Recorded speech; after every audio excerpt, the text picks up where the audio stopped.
Hey everyone, it's Tyler with TLA. This is going to be our first ever whiteboard session, hopefully the first of many, where we focus on topics that are more design related, that'll help you as designers and engineers and even contractors better understand systems and things that are kind of misconceptions or things that are often overlooked within systems themselves. So this first ever one, we have Dave Bennett with Dristeem. Hi everybody. Glad to have him in here, and what we're going to focus on today is a short little snippet of water quality when it comes to dehumidification systems. It's a commonly overlooked item because a lot of times we don't know our starting point to know where we need to get to. So with that being said, I'm going to turn things over to Dave, and he's going to speak for just a few short minutes on what you should keep in mind. Thanks, Tyler. Yeah, so water quality is really important to humidifiers since that's the main thing we're doing is boiling water. Every humidifier manufacturer will have some sort of a supply guide on what your water quality should be.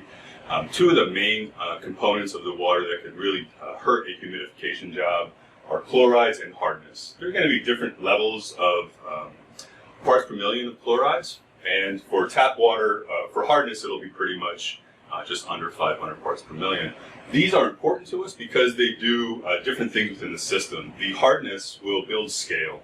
That scale will slowly clog up the humidifier and make it less effective, reduce its efficiencies, and eventually start breaking parts. The corrosion that could occur from the chlorides could also damage the humidifier. Chlorides will attack the welds and fail a tank prematurely. So we want to treat for both of these, and the way that is treated is with components like dechlorinators, water softeners, and reverse osmosis systems. Dechlorinators are used to remove chlorine. Chlorine could actually damage RO membranes. Water softeners are to remove the hardness, the calcium and magnesium that's in the water that makes it hard to maintain. And the RO system is used to remove the chlorides. It's one of the few ways you could actually remove chlorides. One important note on RO systems, they're sized and rated based on incoming water temperature.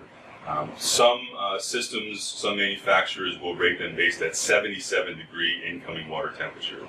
So if you're not at the beach in Texas, you might not get that incoming water temperature.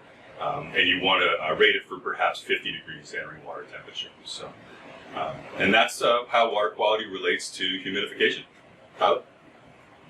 So one thing to keep in mind here at TLA is we're always going to be a design resource to kind of system think the process through when it comes to humidification, when it comes to hydronics. So if you're dealing with an existing condition or existing site or hospital renovation or adding humidifiers to a historical archive or a state library, keep in mind that we at TLA, and myself personally, will be glad to go out there and take a water sample at the point of use and on the water supply that's serving these humidifiers, and we will test for these chlorides, we'll test for the hardness.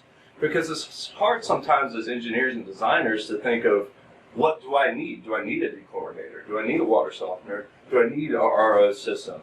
And it may be that we only need one or none.